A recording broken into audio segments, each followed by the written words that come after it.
Chers frères et sœurs, en Jésus-Christ, je vous salue tous dans le Seigneur.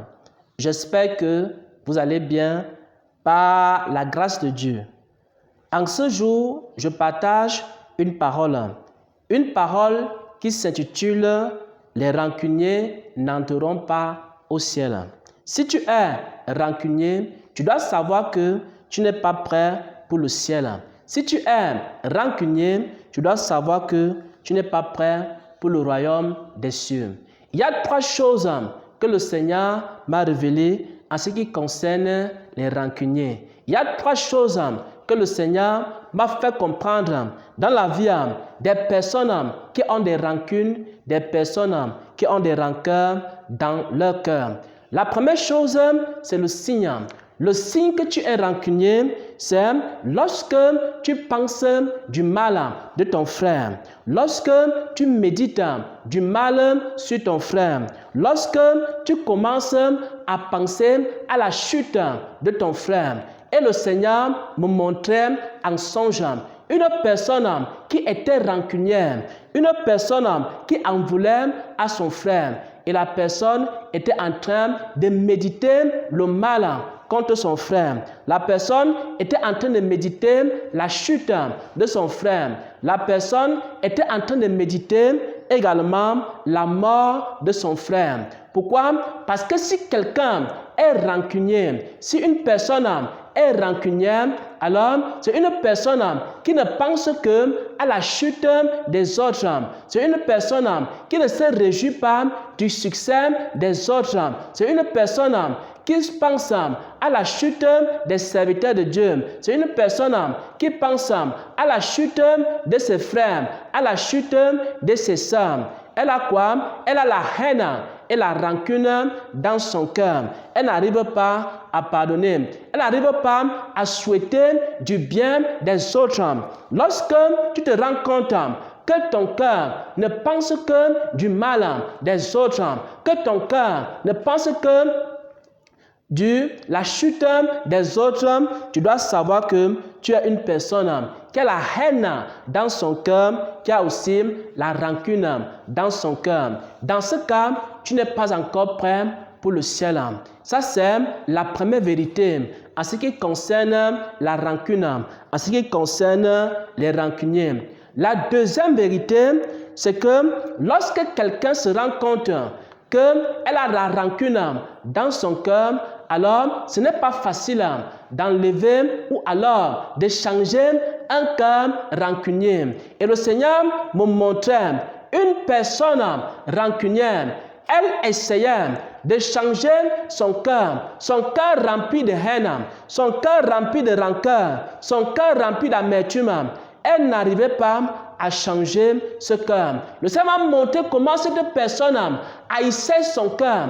Peut-être tu es rancunier, peut-être tu es rancunière, peut-être tu te comportes mal envers les frères et les sœurs et tu as envie de changer ce comportement et tu n'arrives pas à changer ce comportement. C'est parce que ce n'est pas facile d'enlever la rancœur dans son cœur. Ce n'est pas facile d'enlever la rancune dans son cœur. Et le Seigneur me montrait une personne qui faisait des efforts pour enlever la rancœur et la rancune. Elle n'arrivait pas à le faire. Ça, c'est la deuxième vérité en ce qui concerne la rancune. Et le Seigneur m'a enseigné la troisième vérité. La troisième vérité, c'est que lorsque quelqu'un est rancunier, lorsque quelqu'un a des rancœurs dans son cœur, la personne a besoin de l'aide.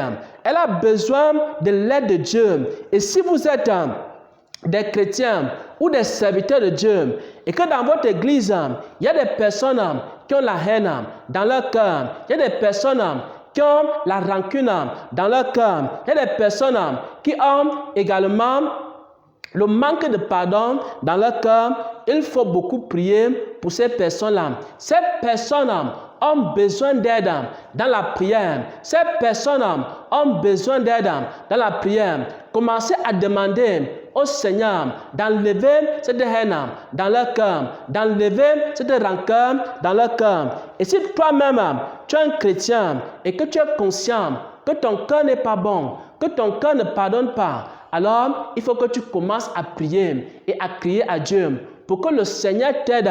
Tu as déjà utilisé toutes les méthodes pour t'en sortir.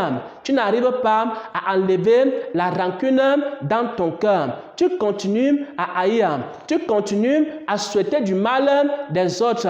Alors, demande au Seigneur de te donner un nouveau cœur. Demande au Seigneur de te donner un cœur nouveau, un cœur rempli d'amour, un cœur rempli de compassion, un cœur rempli de pardon. Et lorsque tu vas recevoir ce cœur nouveau, alors tu vas pardonner à ceux qui t'ont offensé.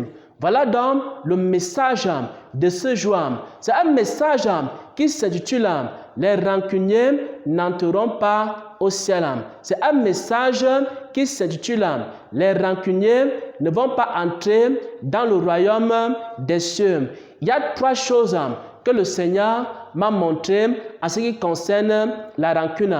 La première chose, le rancunier, c'est une personne qui pense du mal des autres, qui souhaite la chute des autres. Ça, c'est l'un des premiers signes que la rancune, également la haine, se trouve dans ton cœur. La deuxième chose, c'est que ce n'est pas facile d'enlever la rancune dans son cœur. Il y a des personnes qui sont rancuniers depuis leur enfance jusqu'à l'âge adulte. Ils essayent d'enlever la rancune et ce n'est pas facile. Et la troisième chose, c'est que tu as besoin de l'aide dans la prière. Demande au Seigneur de t'aider. Et si tu connais une personne qui est rancunière, il faut prier pour la personne. Il ne faut pas critiquer la personne parce qu'il y a plusieurs qui essayent de se débarrasser de la rancune. Ils n'arrivent pas. Ils ont besoin d'aide dans la prière. Ils ont besoin d'aide et de supplications devant Dieu. En criant à Dieu, en demandant à Dieu de les aider, alors Dieu peut leur donner un cœur nouveau. Dieu peut changer leur cœur. Enlever le cœur de pierre et leur donner un cœur de chair. Au nom de Jésus-Christ, j'ai partagé cette parole qui s'intitule « Aucun rancunier n'entrera au ciel ». Amen, amen, amen.